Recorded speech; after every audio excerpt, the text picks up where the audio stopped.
Are picking up from our discussion of the Pinto case last week and having introduced what case studies were for, to really dig into another controversial is not the right, probably the right word for what I was going to say. The case today is another one that in its day was sort of a controversy, but it's one where the ethics involved are complicated and subject to a lot of debate. I'm not sure it is a controversy in the sense that while there is disagreement, it's not actually much of a controversy. So we are reading from Eric Katz's Death by Design, which is subtitled Science, Technology, and Engineering in Nazi Germany, and he is a former chair of the Department of Humanities here at NGIT and a scholar in philosophy of science and technology. But this is a book that is primarily about where and how technology fits in a very ethically compromised moment. And we read 3 chapters, although I did tell people who were paying attention that they could focus some of their attention on Black, the IBM and the Holocaust chapter, which is the middle, because I think it is really important, especially given the choices that people make in educational options.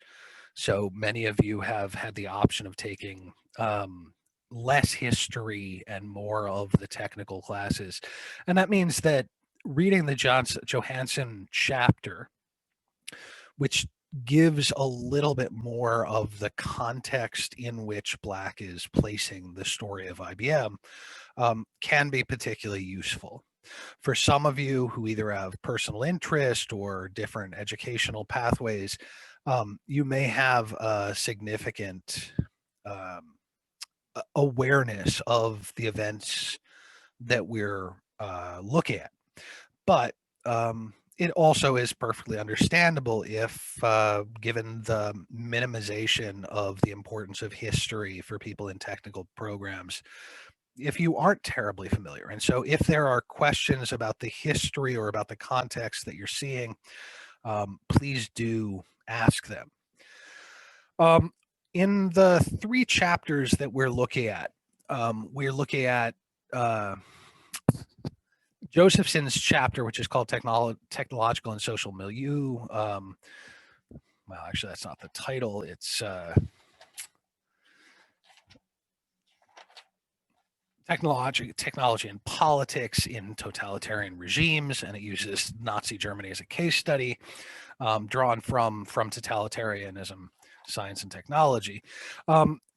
He's talking about this because he wants to establish a couple of different things, and we are talking about it to get one of those elements to make sure that we're not leaving it out of our pay attention. Black's chapter, which is drawn from the book of the same title, IBM and the Holocaust, has come under criticism at times for his historiography, the methods he uses, not because the story is wrong, but because of to academics, the specific mechanisms by which you build that story make a big difference in the details. And so I wanted to just mention that there are critiques of the way that he wrote this book. We can talk more about that next time if there's a particular interest in it. The elements of the story that we'll be talking about really are not disagreed with. And then finally, I assign you guys Katz's chapter, the editor of the whole book. His chapter in, if I could find the page, it would be useful, but his chapter, which is from the ending on the neutrality of technology in the Holocaust death camps, as a counterexample. And this is a chapter that focuses back on this idea of the mythology or the idea of technological neutrality that we've been talking about as being both false in a measurable way, but also extremely common and important to people.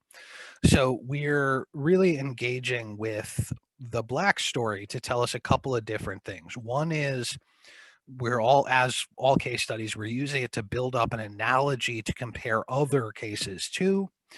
We're using it as a follow on to look at how the milieu or the situation in a moment of history or time influences technology design. And we're doing that in part because we said last week that the results of the Pinto case and other cases at the time weren't isolated to those court cases, weren't isolated to Ford. What happens in the late 1970s into the early 1980s is that the general decision making, the acceptance of cost benefit analysis becomes something more widespread. And I would like to suggest that when we're talking explicitly about the regime, technological regime in Johansson's terminology, but the regime, the pattern of what's going on in the moment, in the milieu, that is similarly today the kinds of corporate decision making that we saw in the Pinto case have become the dominant regime. And so looking at that more explicitly in a different technological regime, in a different pattern, in a different moment, um, helps us understand what's going on in the contemporary one.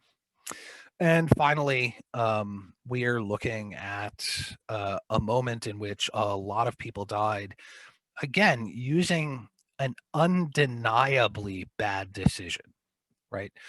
One of the things about this is much like the Pinto case, this is a decision that I will say is undeniably bad. No ethical system leads to this set of decisions as being ethical. And yet there are still people who argue that they were acceptable. And so one of the things we'll see in the ongoing process in looking at these case studies is that there is a difference between looking at the world and seeking to perform ethically. That is, trying to make good or right decisions, perform actions that are good or right, and simply saying, this is the action that one takes, right? There's a difference between acting ethically and acting. And finally, the fourth element that we're introducing today is we picked up, and one of the central themes for a number of weeks to come is each of the case studies is going to refine and play with these questions about simplification and standardization. Last week, we talked about cost benefit analysis as a form of consequentialism that is centered on, hinges on, and requires the axiomatic or the tenet of simplification to be accepted at the beginning, right? So in that case, you're talking about what's called a methodological or a measurement simplification. Everything can be measured in money. In the case here, we'll look at two slightly different simplifications, and we'll get to those a little later on. If there are no initial, begin by talking about the period of history that we're focused on in this bit. So I think it's worth thinking about this. The period of time that we're talking about really begins about 1925. That is just about 100 years ago.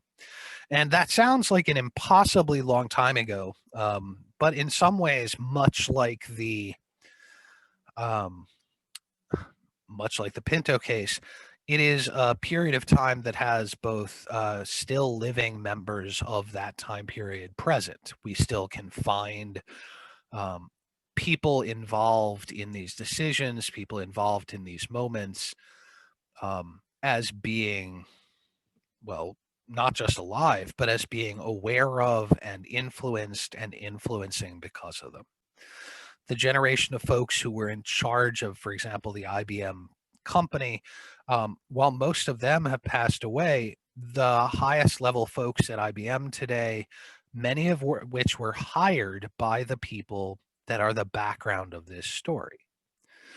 The current leadership in Germany is currently fighting about whether or not children of the generation of Nazis, children of or grandchildren, in some cases of the generation of Nazis, should be allowed after these past events to still be part of the governing parties of the country. The ongoing presence of racism and intolerance in many countries, how those political debates, those issues play out and are concerned in law and in politics, are reflected against a history that we're talking about today in Germany and Europe. Around 1920, there is a relatively strong economic situation in the world post World War II, except in Germany. And so one of the things that I want to suggest to you before you blow this off as ancient history is there are some incredibly strong parallels between current political stuff going on in the United States and the process of the rise of Nazism in Germany between 1920 and 1935. And among other things, one of those things is you're talking about a period of unpopular and to some degree failing war in both cases. We're talking in the US now almost 18 years of active warfare in Iraq and Afghanistan, depending on how you look at it, closer to 20 years in Afghanistan. We're talking about a period of economic damage in that specific region. In Germany, this is the post-war reparations followed by a depression. In the United States, those economic damages, despite some measures saying our economy is in good shape, really follow tremendous damage to the economy in 2001, 2008, and then most recently in the pandemic. So we have these general parallels. And one of the things that ends up happening is that the nature of how people respond can take a couple of different ways. And in the chapter, Johansson is talking about this as being responded to within the nature of national culture and political culture. But those debates about who and what the country are going to be are being played out in technical roles also, in technical places, because technology is always embedded within, situated in, influenced by, and in turn influencing the political milieu, the cultural milieu around it. Milieu is really just it's a fancy French term for the situation or the spirit of a moment. So sometimes people have learned the term Zeitgeist, which is actually a German term that means some of the same thing. But it's the sort of element of an era that is cultural assumptions and values that influence a lot of things. And Josephson argues that this set of ideas that are widely popular at the time are then more, if you remember our discussion of authoritarian and democratic technology in Winter, they are in some ways more able to be leveraged and used. They are more enabling of a movement towards authoritarianism than a building of some other political alternative. And among other things in that set is this idea that we are suffering, we have economic problems and social problems, but we can remember what a historical, whether it's an imaginary or a real historical moment was that was better. And in the United States today, this tends to be a weird reminiscing for some sort of historical moment where people were better off, where the economy was as a whole better, and saying, well, the country's gone downhill. And some people look at that, what's called a retrospective view.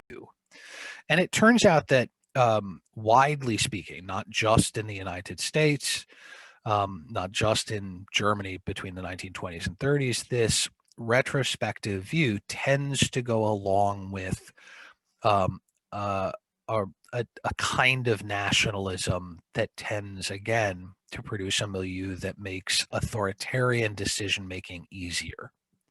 And by contrast, forward-looking or aspirational systems of point of views where you go, yeah, there were problems today. There were problems yesterday. There were problems before that. What we really should be looking at is what the future could look like. That tends to produce a lot of variability of effect. And it means that, in fact, in some cases, while it does tend to produce more democratic and more positive effects, it is harder to implement. And it produces and responds to different elements of the milieu or the situation. So for Josephson, he says, it's worth keeping in mind these questions of how the milieu and these cultural situations, these political and technological regimes, play out in what kind of technology happens. Now, in 1920, following World War I, while there are economic problems in Germany, they actually are having what is, in some ways, one of the most liberal and open and tolerant cultures in the world. And they, for a variety of reasons, they produce the first legal protections for gay people. They produce one of the strongest, even compared to today's laws, one of the strongest legal protections for women for sexual harassment and political and economic opportunity that's ever existed. They make it full legal protections for equality under the law and make prejudice or at least discrimination illegal against people based on skin color and race, all of which is part of a process that comes out of World War I, out of looking at the failures that historical cultures had, historical milieu, historical decision-making techniques had led to. And they do a process of producing really forward-looking legal structure. And that period is often referred to as the Weimar German period. It's characterized at one side in a sort of splitting road path by what's called the Bauhaus art movement. And the Bauhaus is actually goes back and questions a lot of big things. It says, what if we built architecture that is smaller, that is more tailored to individuals, that is more flexible, that uses less materials, but is more artistic? And so the Bauhaus movement is about questioning the kind of modernity and the kind of assumptions in the world that other people are and aren't questioning. And by parallel, a whole lot of people see these cultural changes, this set of ideas, and their the Weimar dominant at the very brief period technological regime aiming towards producing artisanship and small scale things. And they say that's, it's one of those weird moments where you go, we need to look backwards at what was great then, not go backwards in terms of technology. Right. So instead of building big factories, you want to make everybody an artisan. Instead of building a big future where we take over the world, you want to tell everybody to be happy together, to care about everybody. But that means that there's not going to be a Germany anymore. There's just going to be people. And the Weimar Republic says, yes, right. We just had a world war. This is supposed to have taught us that we shouldn't all be focused on the differences between us. And these two parallel tracks follow and produce what can be thought of as two different visions of the current moment. And they end up producing two competing and parallel sort of moments that are working with each other. But because they're working in that moment together, the two different cultures are sharing an infrastructure of technology. And one of the things that happens is that this is also a moment when a lot of big technological innovation has happened. Electricity systems and infrastructure are being built. Um, the thing is that as they do this rebuilding after World War II, people are becoming very familiar with big centralized technologies, and they see them as developing and advancing the society, and they're proud of them. And so all of a sudden, you have these large technological systems that are really reinforcing some of the ideas in the more authoritarian version. Why would we worry about artisanship? Why would we build smaller factories? Why would we do art when we can do a giant infrastructure project?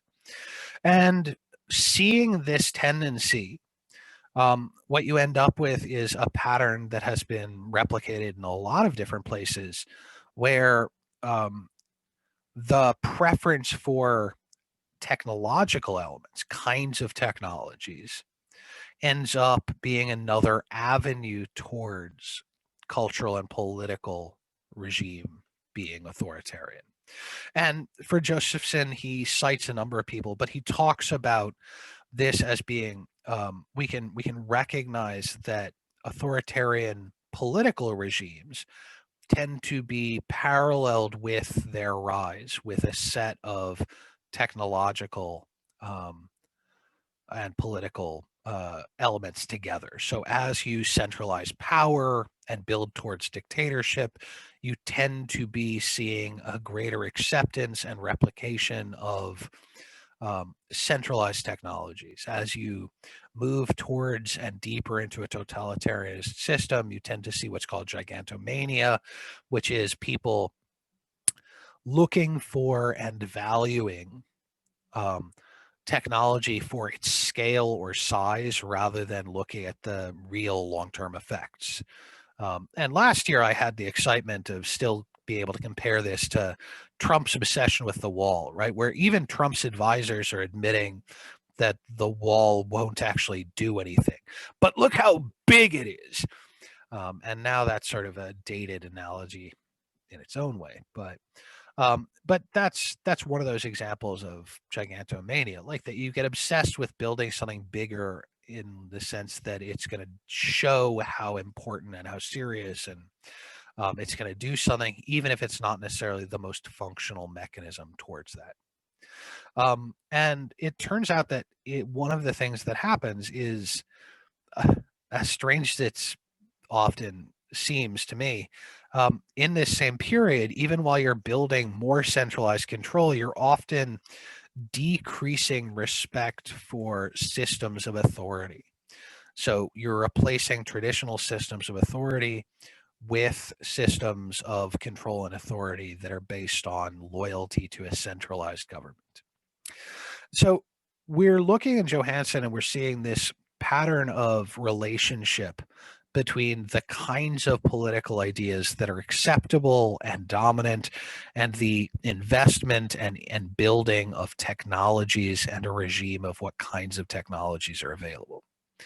And what ends up happening in that process is that the technology's purpose, which might be variable, there might be different kinds of purposes, stops being paid attention to, right? That in totalitarian regimes, the fact of the technology being big, the fact that it's the right technology is the important thing to the population. We no longer care about what its long-term or specific effects are, right? The claim of correctness becomes a political thing rather than a more complex thing.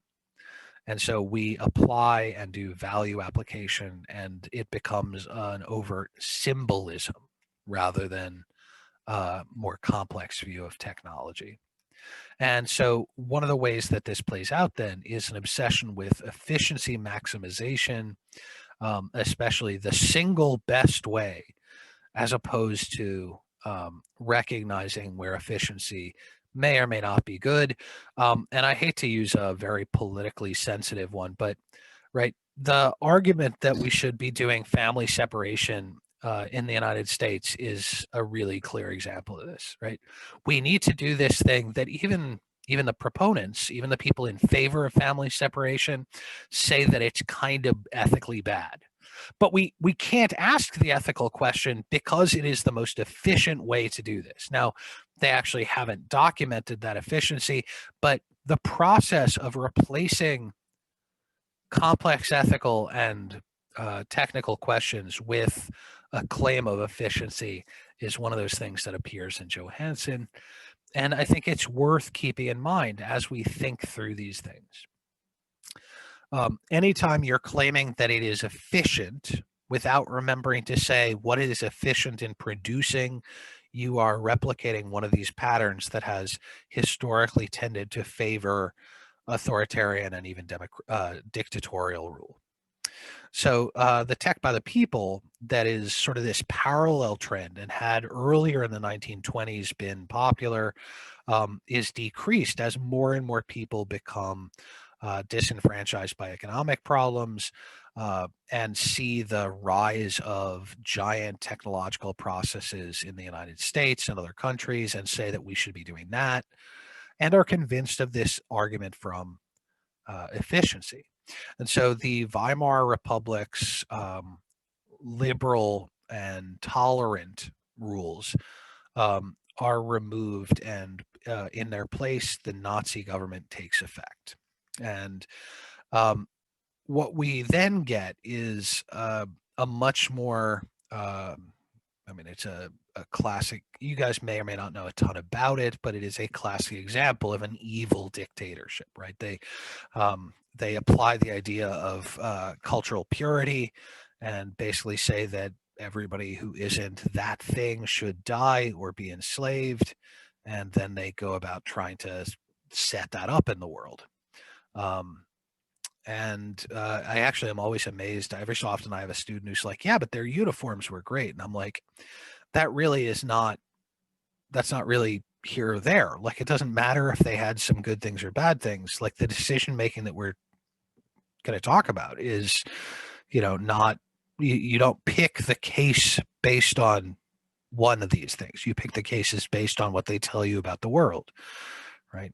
So you're not looking at them and going, their uniforms were good or they managed to design this really good gun, because lots of people had good uniforms and lots of people had really good guns. What is worth noting about them is how they end up being evil. And I mean that in the colloquial sense because evil is not really an ethical term. So from Johansson's general discussion of this, where he says, look, this is a slow and steady process where the country in Germany transitions from a tolerant, open, cosmopolitan, modern country to a authoritarian or dictatorial version of modernism. And it's modernism because both versions are trying to shoot for not just a better today, but a better today that is justified or warranted by science and technology. They just have different visions of what that science and technology is. And within that social milieu context, we have a couple of very different things, including in Johansson, there is a discussion, well, in Johansson and Katz, between them, there's discussion of, for instance, where and how the mechanisms of not just the Holocaust, but any genocide are in general linked to the idea of efficiency, because killing people is killing people. It's when you start thinking in terms of efficiency of scale, you're going to do this so big that you start really being talking about genocide. And so one of the things that we will then see in Black is the difference between acting to produce efficiency and the difference between that and acting to produce efficiency to achieve an end are two very different things. In the Black case, which is the core of this week's readings, we're looking at the story of the company IBM, which is early in the process of producing computers and is the industry leader. They get contracted in 1932 to help with the 1933 and 1934 census of the population in Germany. And their initial involvement is probably something we would talk about as being ethically acceptable, right? They're asked to help them govern better. There are no obvious consequentialist claims against them. There's no measure that says that's in and of itself a bad thing. There are no foundational disagreements, unless, of course, you want to get into something like an American company shouldn't help a foreign country, and we don't really see that as a foundational belief for a deontological disagreement. What you have, though, is fairly early in this process, the German government, now controlled by the Nazis, begins asking them to take different measurements of the population. Different questions, different data is produced. And I don't mean different than, IBM has done before. I mean different than other traditional measures have thought was really important.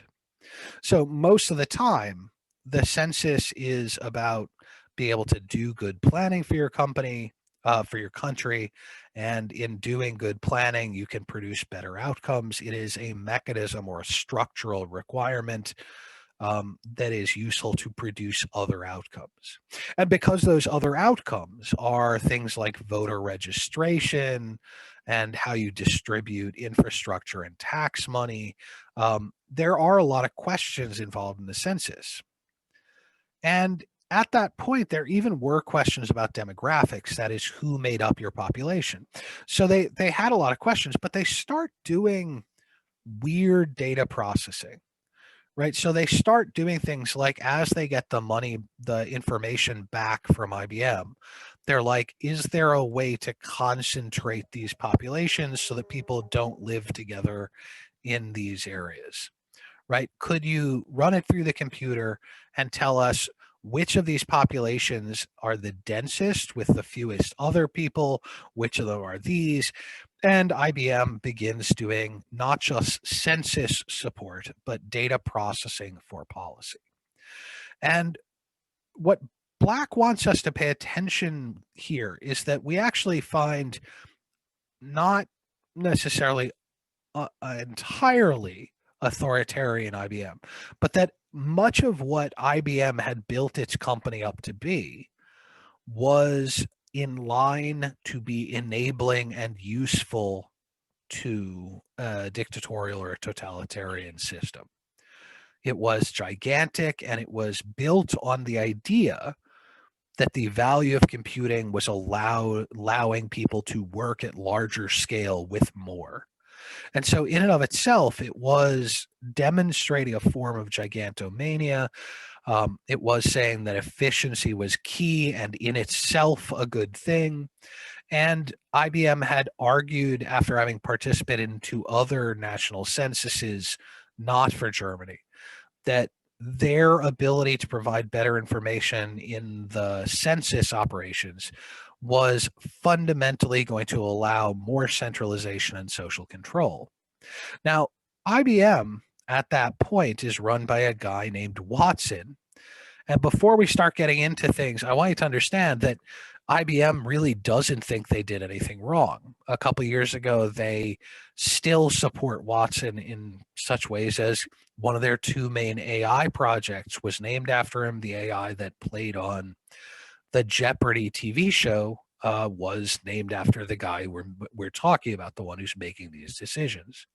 And at the time, as president of IBM, his argument, his claim was that IBM's guiding ethical rule, guiding purpose, was applying the phrase, what can be done should be done. that the possibility of doing, especially in technical fields, was in and of itself a good thing, regardless of effects, regardless of politics or the milieu or context of use. What can be done should be done. And so when Germany, as a government, asked asked IBM to assist with data processing and do process rationalization for more processes and more government activities, Watson was perfectly willing to do that. And at this point, it's worth taking a moment to think about what computers were. I want you to understand, I don't always I don't always think that you guys understand how recently computers are a thing. So the computers that they're using could do basic math and do simple correlations, but they didn't do anything else, right? So 30 years, almost 40 years after the computers that we're talking about, the computer my dad did his programming for his dissertation when he was in grad school. I don't know if you can see that very well. These are punch cards. This is how you programmed in 1970s.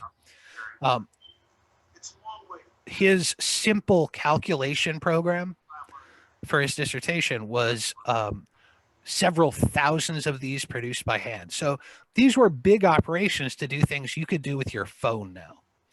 But the nature of how these things work is a little complicated because it meant that none of the people in Germany actually knew what the computer did. In fact, one of the big things going on is that Germans weren't allowed to learn about the IBM system. It had to be IBM employees to protect intellectual property. And the nature of that operation of IBM employees becomes central to the story because even after the declaration of war and Americans are fighting with Germany, IBM still insists in order to protect its intellectual property, it has to maintain that because if they stop going and helping, then they know the Germans will reverse engineer and learn about the technology and have it anyway. That is their argument, which I got to say, if you can imagine at a time where you had no background, you didn't understand how computers worked, the idea that you would be able to sit down and reverse engineer these things so that you could do programming and keep the system operational while a war is going on with no operation assistance from the original company is very unlikely. So we can evaluate that claim about intellectual property to some extent. In 33 and 34, Germany had purchased one of the multi-machines, which it's like a modern sort of service contract thing. Technically, the company in Germany was partially owned by IBM. It became Dehomag, which is the partially owned, and then later wholly owned, and then later Hollerith. And they then sent people from IBM to work on it because they didn't share the how to program it part. And what computers are is really a system by which we speed up and organize information. But we don't speed up and organize information in complex ways. We're not talking about whole libraries. The main function of computers is datafication, right? You simplify down to specific measures. And you can do pretty amazing things with that, but in the end, you are disconnecting two different things. The piece of information that you're deciding is included in the measure, in the data, and all the other stuff as excluded. And from a political point of view, I want you to remember that you never actually make that separation. Anytime you're talking about data, you are still carrying a connection to the rest of the stuff that data is connected to.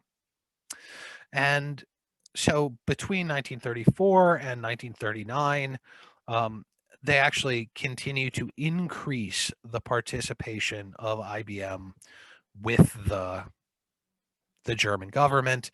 And as they do so, there is a complex negotiation in which primarily American executives at the company are pressured by folks initially just to work faster by the Germans.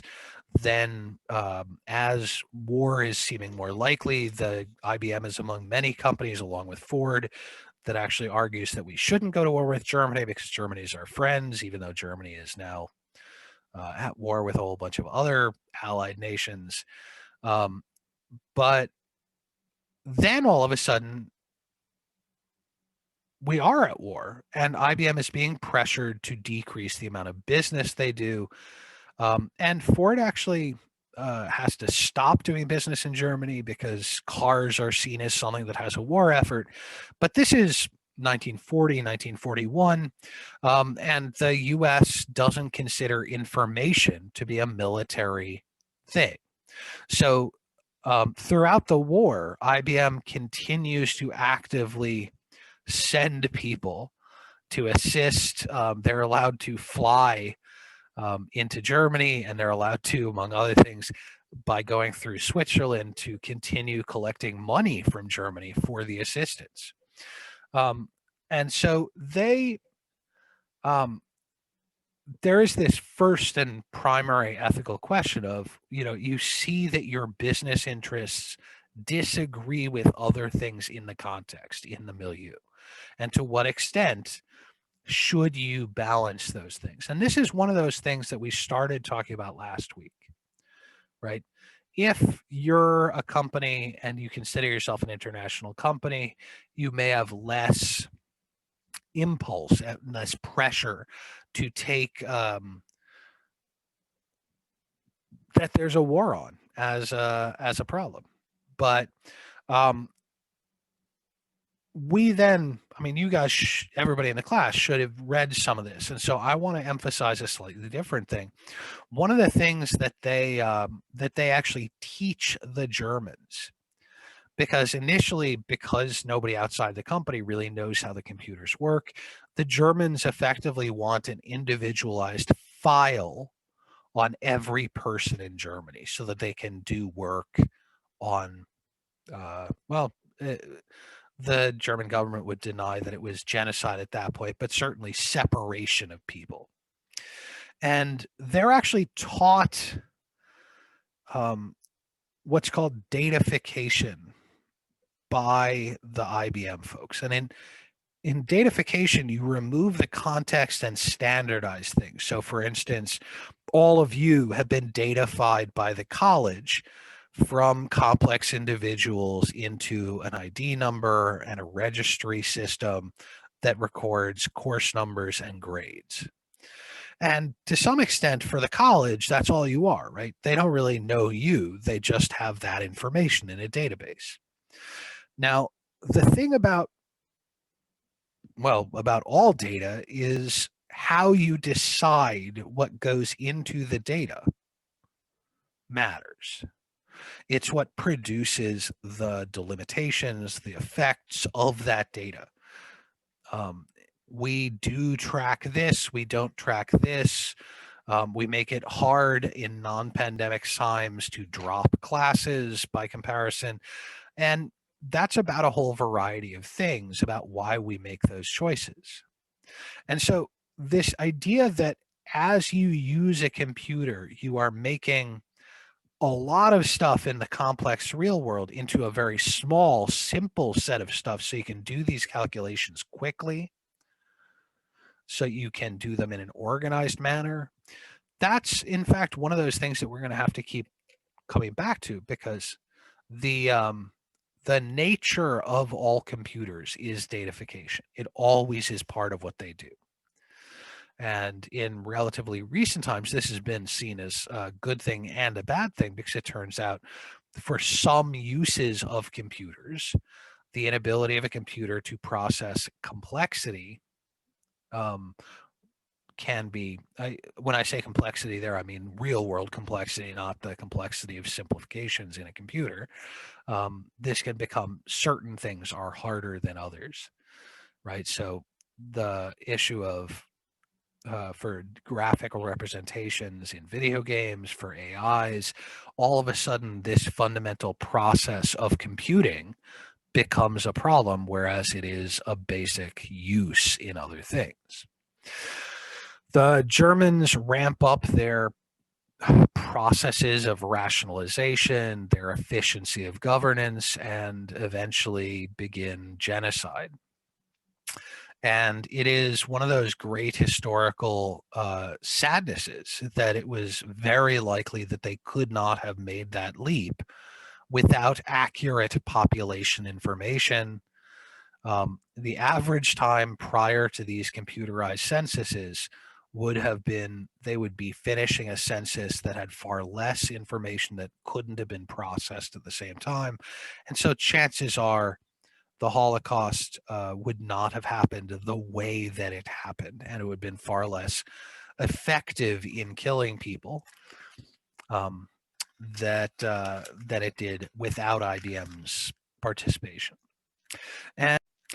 And so I often say we can go back and look at both the Cats and the Black article, and we can look at ethical decision making in different moments from the folks that they talk about. In his discussion of the neutrality of technology, Katz is talking about this regarding,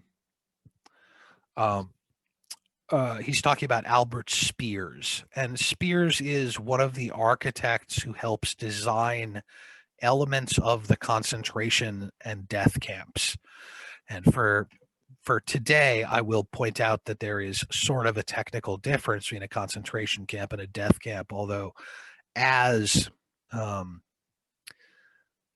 Germany saw the war working against them, that distinction ceases to be because they are no longer limited by the technical infrastructure.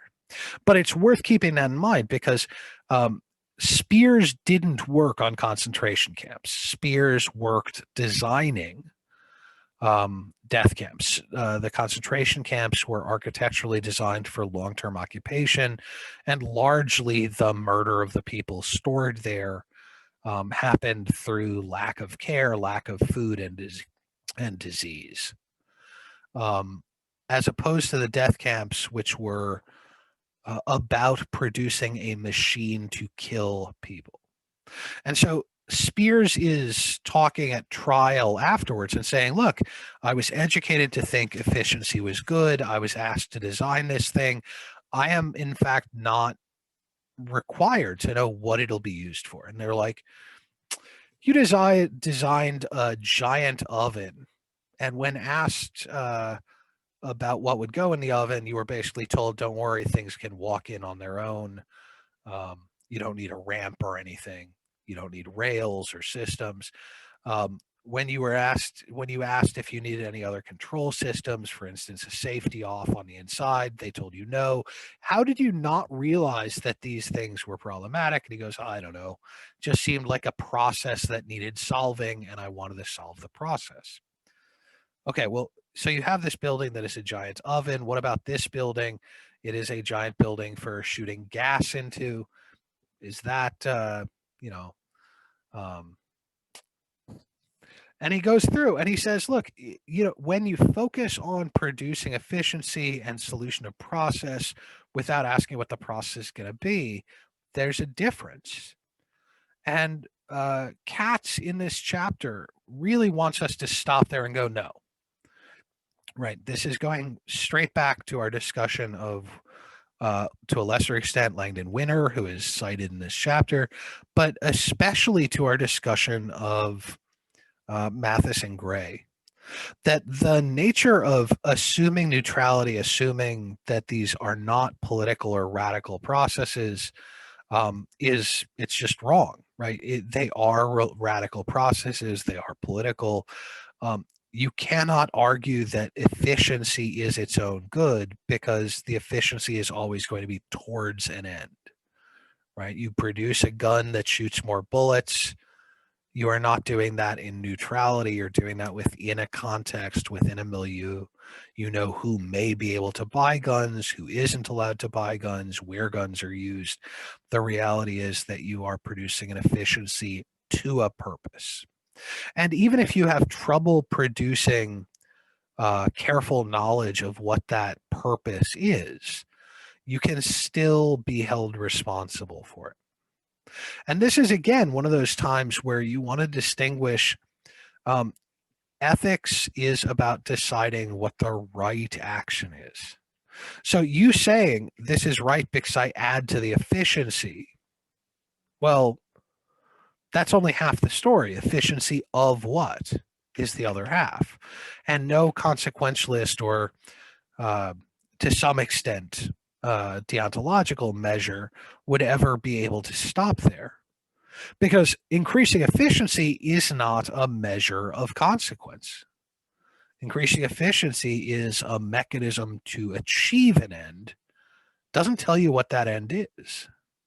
So Katz really wants us to think about this and to remember that in some ways, all of military, all technical, all of these kinds of decisions really do relate to the idea that we have to actually pay attention to what that outcome is, right? So, um, looking at the case of Spears, we can see that this is a complex question, right? The function and enablement that is produced in a technology is in itself non-neutral and political. It is directly ethical.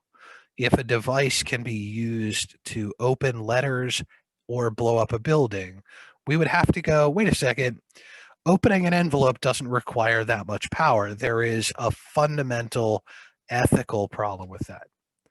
Um, Having a better thermometer, it's a silly example of this, right?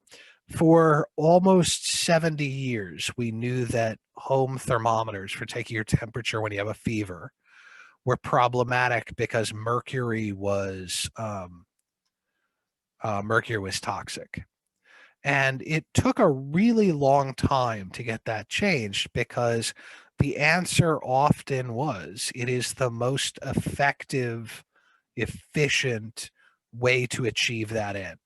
And as long as you only talk about that, then we ignore other aspects, right? We ignore the fact that, yeah, maybe it is good. Maybe some kinds of thermometers should have mercury in them, even though it's toxic.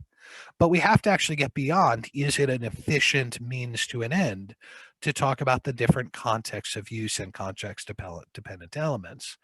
And it turns out that much later, it is the actual efficiency of mercury that becomes a problem, because one of the reasons that we finally did a national ban of mercury thermometers is because it turns out that mercury is also very efficient at damaging aluminum. And that means that all of a sudden there were concerns about terrorists getting a bunch of old thermometers. And so it's really different to talk about this enablement as political than it is to talk about the enablement as amoral or aethical. And that we need to determine, cause, or solve a problem to make the positive effect measurable, right? If you can see a technology and go, it does a lot, it's really good at what it does, but you don't know what that problem is, then you're not saying it's good. So on page 294, he says the technologies carry the politics of setting the problem, right, along with other aspects, right? It's a specific problem that they are aimed at solving, and that we then need to look past that at what other problems, other situational elements are affected by it.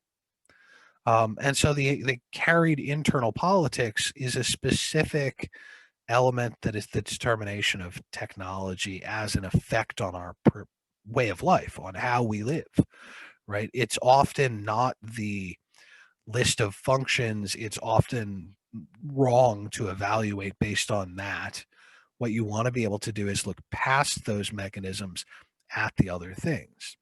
And we can see a real specific discussion of this in IBM and the Holocaust, where we have Watson, who is actively arguing that, in fact, if it's good for the company, it's good for producing more technology, it's good for producing profit, but that his argument is that their ethical obligation is fiduciary, that is financial to their company, and as a scientific technical enterprise to produce greater knowledge and efficiency. And what is used what that knowledge is used for later is not their worry, right? So he sees that the company Dehomag, which is by the end of the war basically a German subsidiary of IBM, and he clarifies their relationship. He actually expands it and makes defending that profit stream and that activity a clearer good for the company. And in some ways, a big part of what he's talking about here is the same sort of simplified rationalization, simplified explanation that we saw in cost benefit analysis, right? The kinds of harms he is causing are outside the measure he applies, right? He wants to maintain the specific and sole measure of ownership to the intellectual property. He wants to have large data sets and large systems and large investments to improve the technology, both good things. He also wants to make money, good thing. And none of those that he's using as a measure ever have the capacity to pay attention to the harms. So we have a hard time here, because if he's totally blind to it, then we can almost say, how could he have known, right? His action may have been right from his perspective in the moment. And then we have to pause and go, now, he is the president of the company, and at least in theory has access to the data reports. And the data reports are not totally abstract, right? So the German company sends back to the programming experts in the United States a file that says, all right, we need to figure out a better algorithm to be able to increase the processes that we've got ongoing. And those files are literally like, okay, we have been looking at mapping the fewest number of trains to get the most people of Jewish heritage from all over the country to these points. And at one point, the programmers at IBM actually ask them if they want to produce an algorithm to determine what the easiest way to run trains on the train lines away from those points are. And they're like, the trains leaving just go back and pick more people up, right? That's the algorithm we want. And when asked whether there need to be any other considerations besides speed to return to pick up points, the Germans say no. Like, you don't have to worry about what they're carrying away from those points. So you might say that's an issue or not. At some point during that, they're asked to add political enemies, prisoners of war, etc., into that. And when asked what they want to do with those, there are specific other things. And so there is literally a back and forth between IBM as a company and the program and policy people in Germany trying to figure out how to rationalize these systems. And we can actually see a really interesting moment when it turns out that one of the iconic, sort of emblematic or symbolic moments that people are aware of from the war is that not just Jews, but all prisoners who were not prisoners of war in the concentration and death camps were given a tattooed number on their arm. And it's one of those moments where, like, you're like, oh, I still don't want to blame IBM. The number identification, that's that tattoo, isn't like their social security number. It was the encode number that the computer systems gave to each individual. Computer systems where the software running them and participating on them was owned and operated by IBM and IBM subsidiary staff. Right. So, for instance, during the war, not even, just as one of those things, the population of communists, gay people, Romani travelers, and other minorities in Germany continues to go down in the estimation. And at one point, IBM asks them if they want to drop any of the categories, and Germany's like, no, not until it's zero. And there are these moments where we go, if they are not choosing to perform the ethical decision making correctly, if they're ignoring these as issues, they're ignoring them in very intentional ways. So, though there is a temptation to use neutrality when we talk about technology, that these are tools and that tools are separable from the end point, from the function of the tool, from the use. We actually don't want to do that. And in particular, we don't want to presume that being a good tool is separable from the kinds of outcomes that that tool can be used for, right? Because a tool that's good at X, even if you can use that function, X can go towards this, X can go towards this. Designing that is contributing to the production of XA, XB, XC, etc. And so those can't be separable. So the designers are, to some degree, responsible for allowing, enabling, constraining those uses. And like I said, we're never going to be doing this in ethics as a mechanism of blame, right? We're saying we're looking at this because we can learn about what to do ahead of action. Similarly, if you want to act later, if you want to punish people, for instance, at the Nuremberg trials where Spears is being evaluated, we do want to look at that guy and look at the context and look at how the decisions were made and understand it, because then we're informing a new action. What punishment should I perform? Right? If you're this person in this moment, you will need to decide it. If your sibling or your spouse or your mom does something you don't like, you have to decide how to respond to that. If your employee, your enemy, somebody does something you don't like, what mechanisms are there to decide what kind of response? And so consideration of responsibility and effect for past things isn't entirely separate from how we will proceed to decide new things.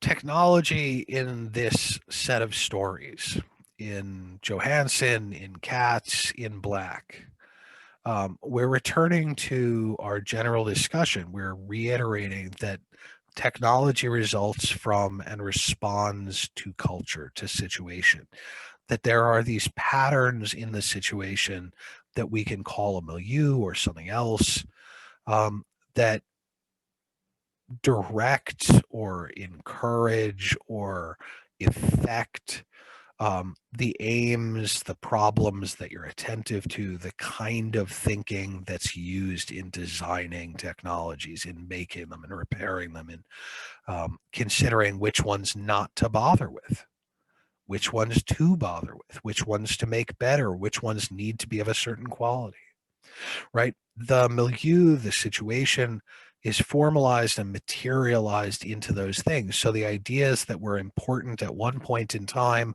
tend to be carried into the future in the technologies. Those elements that are carried into the future, those often are sort of simplified and standardized.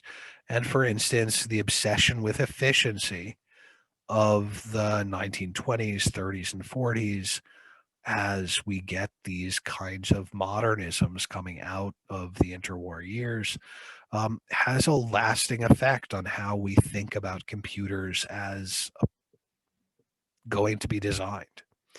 Um, Computers are built in and around a moment when they are first and foremost about processing simplifications of the real world to produce faster, efficient answers. It's why we call them computers, right? They literally are meant to make mathematical processes faster.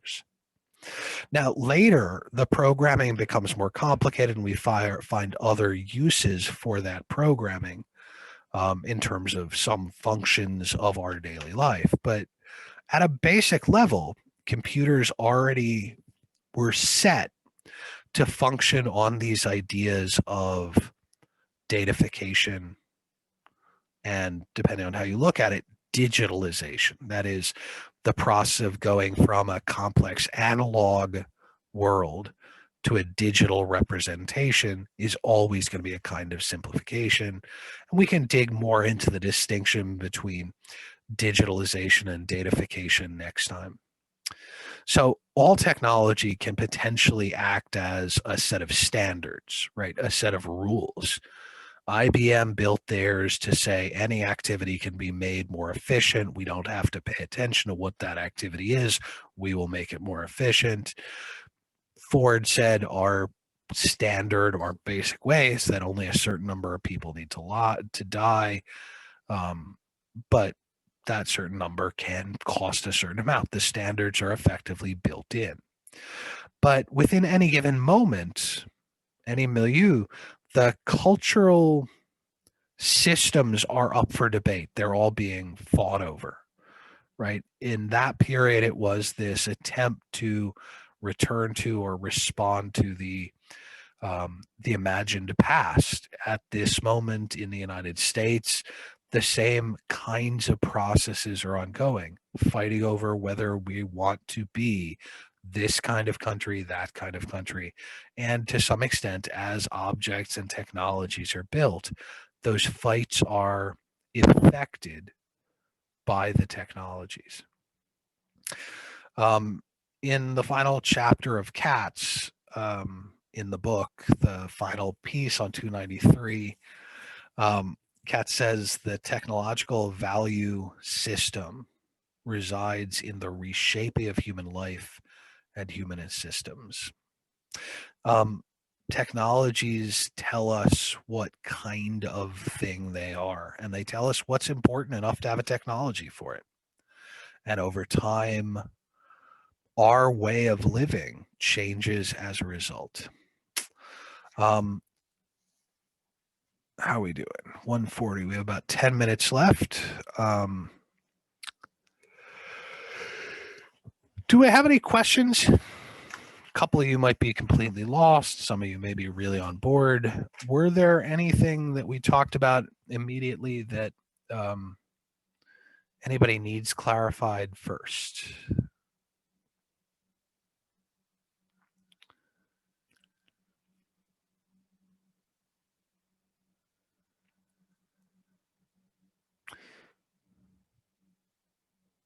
Yeah, Watson actually got a whole bunch of awards from Germany for his service. And one of the weird things about that is that,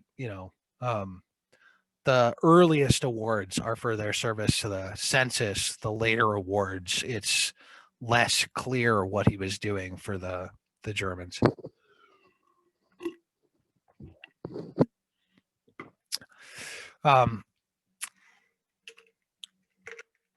I have a couple of people saying that it makes sense. They're caught up. I want to give you guys a little bit of the story without going too in depth. We are going to introduce two new things besides datafication or digitalization, which we'll clarify a little more next time. And that is one of the ideas, which we'll come back to in a couple weeks with the medical technologies reading, is the idea of what's called non-malfeasance versus beneficence. And even after all these years, I occasionally misspell that. But and this is an idea that comes out of medical ethics and ethics of the difference between not doing harm and doing good. And one of the things that I want us to understand is that in medical ethics, these are importantly separable, right? So it is important in medical ethics, and we can talk about this in a couple weeks, that we keep them separated. Different ethical systems see these differently. So, for instance, in medical ethics, you do no harm and then you try and do good, right? If you would have to do some harm, you probably shouldn't do some good. And this is one of the points where we can bump technical professional ethics in engineering against medical ethics. Because often in very much the tradition of Watson's what can be done should be done, technical expertise in engineering has emphasized beneficence over non-malfeasance. They've said, do some good, don't worry about the side effects, the harms, right? You're always trying to, that which can be done should be done. And there's a really big difference between doing that in obviously life and death decisions in medicine and the much less obviously life and death decisions in engineering. But while that is very much the core message you get in engineering, it's actually so problematic to do that, that it is more or less explicitly against the codes of ethics of every professional engineering organization. So one of the things I want to suggest to you is that when we're talking about this historical period, 1920 to 1940, the terrible shit that engineers and scientists did in this period between 1920 and 1940, 1950 is literally why the modern professional engineering fields require an ethical statement, why they are as they are, why they are licensed professionals who deny the right to practice engineering to others. And one of the things that comes down to is the idea that if everybody is just going to go, hey, more technology, the better, somebody has to be willing to be held responsible for that. And I hate to say it, the president of the company is never going to be the one to do it, right? The guys lower down that hierarchy of who's in charge, somebody is going to do it. And so the right to protect other people, to consider what the side effects are, and to have that be a professional obligation comes out of a plan to produce both less harms, but also to protect engineers as somebody that can be, at least in theory, protected in being the ones to say, don't, oh, I'm sorry, I typed non-malfeasance and beneficence to an individual by accident instead of the class. Just noticed, but so we'll come back to this idea of non-malfeasance and beneficence. We'll come back to this relationship of this set of stuff to the nature of engineering as a professional field. We can talk a little more about computers, and we'll be using in fact, there were already professional organizations between 1900. The first of the professional organizations for engineering begin around 1840. They just don't have any real power.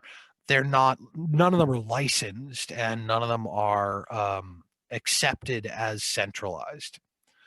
And it's one of those things. I said, once there is an openness to centralization, to central authority, it becomes easier to do things. Um, yeah, so there are a whole bunch of organizations. The largest of the organizations that still exist are founded around 1900, 1920. And some of the ones that exist are ones that had been affecting and affected um, by the actions of the war. So one of the largest organizations for biological scientists had very actively promoted what's called eugenics, and stops existing after that.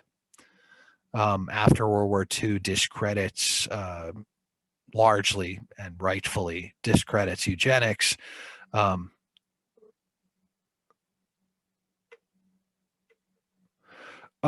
I see a question from you, Edwin, but I don't quite understand what you mean by the second question you posted. So if you can try and explain. Um, Oh, so I meant pretty much the professionals who were collaborating with the government. They didn't, so they didn't specifically answer to the bodies that oh, gave them I see what you mean. licenses, right? Yeah, yeah. So in fact, they didn't really answer to anybody. So I mentioned this back when we talked about Robert Moses and designing the bridges, that people often sort of assume that, you can think about him the same way we think about things today. And he was an engineer or something, but he was a city planner and he wasn't educated as an engineer, and he made lots of decisions. And the answer is he had individually enough power to do those things. Um, Watson, there was no code of ethics. There wasn't even a code of ethics for business people, right? There were laws that said what any citizen could or couldn't do. And for instance, in the United States, Ford has to stop selling cars to Germany. They actually get in trouble for keep selling car parts to Germany too late, because there's a law that says nobody's allowed to sell war materials to Germany. Computers aren't war materials, so there is no outside resource for Watson as the head of IBM to rely on, to say we shouldn't be processing data for the Holocaust. And there is a certain extent that that is a relationship between him and his government. But in fact, in the absence of a legal structure, that largely means there isn't a relationship in that decision making between him and the government. Um, there were a few professional organizations at the time. They did not have licensing, they did not have power to impose an ethical organizational code of ethics. Um, it is really the 1950s when professional codes of ethics um, start to be seen as more structurally important, and the way that they work changes slightly. Does that make sense? Yes, thank you. Um, so, in fact, there are a number of the professional organizations that worked with the Axis powers. Still are around. And one of the famous examples of that is I forgot what the name of one of the federations for physicists is.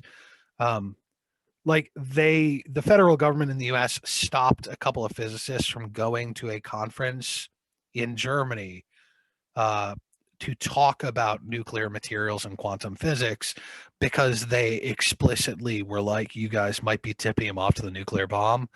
But other people went to present research knowing that that was, potentially sharing information with the enemy, because, for instance, the argument of an international community of scientists doesn't prevent that. The ethical code that scientists have no real obligation to follow said we should, in fact, be sharing information. By contrast, a whole lot of professional organizations in the United States that had,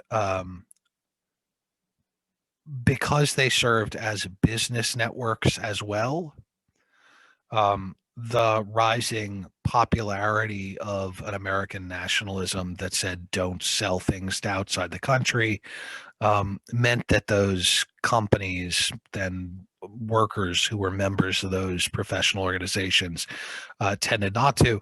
But one of the ironies is that if you work for a big enough company, you don't have to listen to that. So um, Ford, as an individual, he's a Nazi basically himself, wasn't technically a member of the American Nazi Party, but supported it financially. Keep selling products to Germany even after the no war products being sold rule goes into effect, and effectively says there is no law that prevents me from doing this. The company in Europe can sell to whoever it wants. And they change the law to do that, and um, so it gets complicated.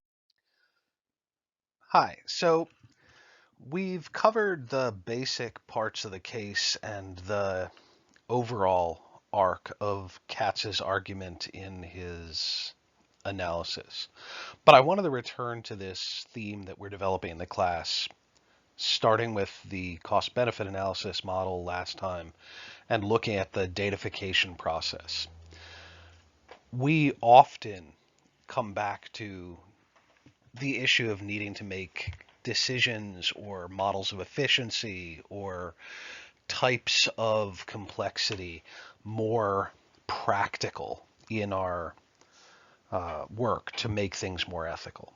And the reason for that is that most of the time we substitute forms of standardization and simplification for reflexive and intentional thinking. We don't necessarily do that intentionally. We're taught and often value standards and simplifications because they allow process efficiency to move forward quickly, and that can be valuable. And in particular, standardization or simplification are valuable when time doesn't allow, when there are a lack of trained or expert people. And that means that we can determine an appropriate standard to use as a replacement for thinking. But particularly when we're talking about professional ethics, where your public trust is established based on the fact that you are an expert, you are capable of doing that thinking for yourself, it establishes a fundamental need. Now, it's not a fundamental need the way that Kant does, where it's a universal or an ontological need, but it is a fundamental need to the nature of professions, of professional work, that you do question where those standards, those simplifications come from. If a model is used, what's left out? If a model is used and you don't know why it's used, how it works, what the consequences are of it, then that process efficiency can't be determined to lead you to the right consequence. That process efficiency cannot be determined to match with your deontological commitments, with those duties that have both personal and professional importance. So all standards and all simplification are moral things. They are ethical things. And what is excluded or excluded, inclusion and exclusion, is a fundamentally moral act. In the case of IBM's participation in the Holocaust, their ability to exclude everything but business considerations, focusing on the advantages of technological progress at the expense of what that progress was used for. We're looking at an even more extreme version of the same form of amoral or non-ethical thinking that became so prevalent in the Pinto case, right? And so like the question of the measures in the consequentialist model, the pseudo-consequentialist model of cost-benefit analysis, in any case where a system of information or decision-making chooses to exclude anything, but especially huge amounts of complexity in the context of use, right? Those things are marked and determined to be unimportant for the analysis. In some fields, including economics, we would talk about those as externalities, things that you ideally should be aware you're not including, but that you're not including. You're saying they are not important to this analysis. And one of the things about data is you're always doing that. You're always deciding which questions to answer, which standing issues are the ones that are important.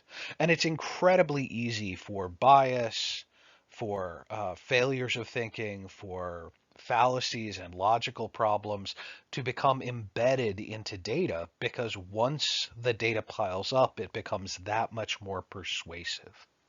And our appreciation of the efficiency of something should not be allowed to distract us from the fact that it may not be efficiently moving us towards an end, or at least an end that we want. The purpose of efficiency is always defined by the end state to be reached. There's no such thing as, even in complex efficiencies, there's no such thing as efficiency being its own good. The nature of efficiency is always measurable against whether the process is desirable. So standards and standardization, the process of making a standard, the process of simplification, these are really important mental models that are necessary to be questioned. And when we talk about datafication and digitalization, we're often failing to recognize that we're doing simplification because we're so used to those things being how information is processed. And I often, in the class on the board, I often talk about this. We can use the example of digitalization of music or of voices, all forms of digitalization of sound either cover the whole wavelength or not. But if you cover the whole wavelength of the sound, you lose a huge amount of encoding efficiency for that accuracy. And so instead, we tend to cut off the top and the bottom of the sound waves and use a program that automatically fills in. And we do similarly with photographs and lots of other things, because in the process of making data, of making something digital, to try and encode everything in an image, in a sound, in a context, into those digital or data formats is almost impossible. And we're seeing some of the limits of those questions, of those aspects of datafication and digitalization, with the attempts to produce high capacity data processing and big data. We're seeing some of the limitations of that in AI development. And at times, what we end up having to do is realize that there are trade-offs. And I would argue that we needed to have had those discussions much earlier. There are things that we don't want to standardize, that we don't want to turn into data. And I may be biased for the fact that I'm a qualitative researcher. I think there are far more things that we should not translate into simplified data than we do. But that doesn't mean at the same time that there are not some things where simplified data is not fundamentally a useful tool. But like all tools, we have to ask ourselves where and how that tool can be used, in what ways it enables and constrains, limits, or advances us towards ends or purposes we approve of. And we have to be careful about the fact that as data piles up, it does get more persuasive. We all live in a cultural milieu, in a region, a reasoning time period where we're taught to think of certain things as objective. And believe it or not, there's an entire field of epistemology in philosophy and philosophy of science, which talks about how something becomes objective. And it's not because it is just absolutely true. It's something that has been made to appear and act as an object, as something that's recognizable in that way. And so datafication is particularly powerful as standardization because we've come to accept that object, those kinds of things that are produced in datafication, as objects. As we move on through the class, we'll keep returning to these questions about datafication, standardization, mental models, because they are fundamentally a key component in producing better decision making. Not because we can never use standards.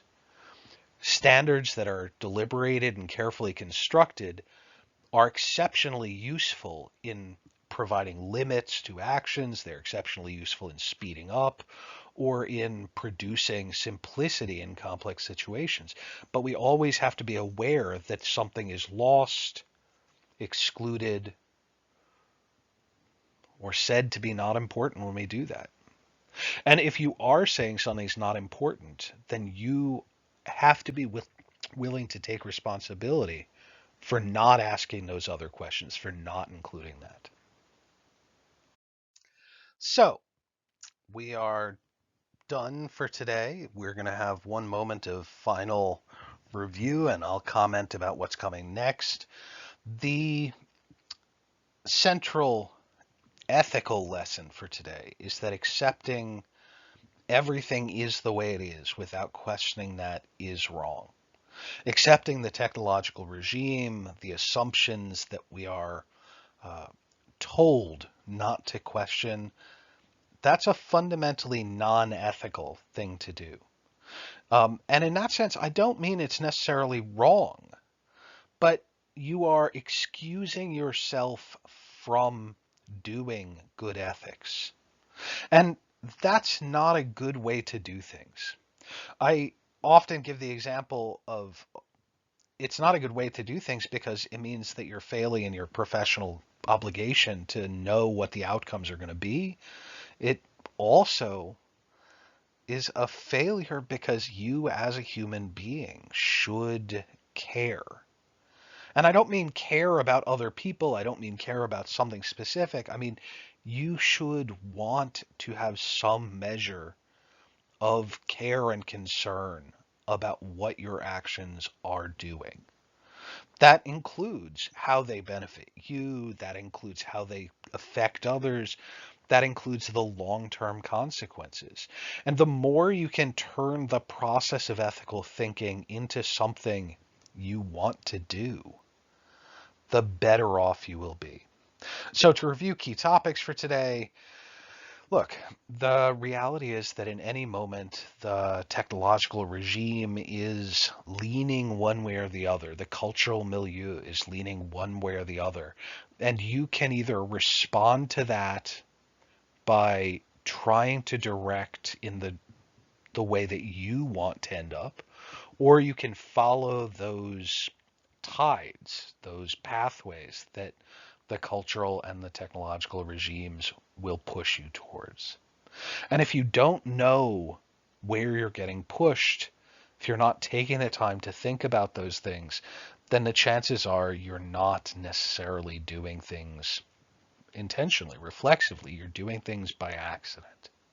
Anytime you say that something is efficient without clearly showing what the goal of the efficiency is, how that efficiency is measured, that no complex efficiency would disagree, you're probably favoring simplicity over real world decision making. Efficiency fundamentally only is valuable if its goal is valuable also. If things are left out, if things are not aimed in the right place, if the target isn't right, then efficiency is not only not good on its own, it is in fact producing more badness. Speeding up a system to get to a bad place just gets you there faster. Using techniques like computers that respond to complexity and variability in reduced ways forms an infrastructure, produces systems of investment, shapes and includes assumptions and conceptions, even power systems, all that are probabilities and possibilities and channels that may take you places you don't want to go. Make sure the reduction in complexity is the right one. Tim Berners-Lee, who developed the internet protocol, the www protocol, which is the basis of the interface we use for the internet, when he was designing it, designed it with the intention that nothing on it would be paid, that we would have a shared space for information. And one of the things we know is that he predicted the possibility that it would be used that way anyway, and he actually designed the internet's system to make that more difficult. It took the better part of 8 years before the really strong financial systems could be built on top of it. And the reality is that you may disagree or agree with his decision, but he looked at a complex system and realized there were going to be other systems affected, and he thought about how to manage that complexity. At any given time, national and political cultures, as well as legal, consumer, social influences, form recognizable patterns of context and situation. Here, we may have referred to them as milieu, that is the backdrop, the situation, things that are negotiated and influence you, me, and everybody else. We're all affected by them, and we have an obligation to question and determine where they lead, what they do, and how we think. And we have that obligation because science says so. We have that obligation because we've taken professional directions. We have that obligation because we're citizens in a democracy. We have that obligation as a human being in the modern world. So questioning those things, connecting technical decision making to questions of culture and politics is fundamentally necessary. Thanks, everybody. Next week is spring break, and after that, we'll be back talking about the internet. So please give some thought to that. There'll be an expanded note put up on the Canvas that'll have some more details on which sections to focus on in the reading, because it's not in this week's lecture. Thanks very much.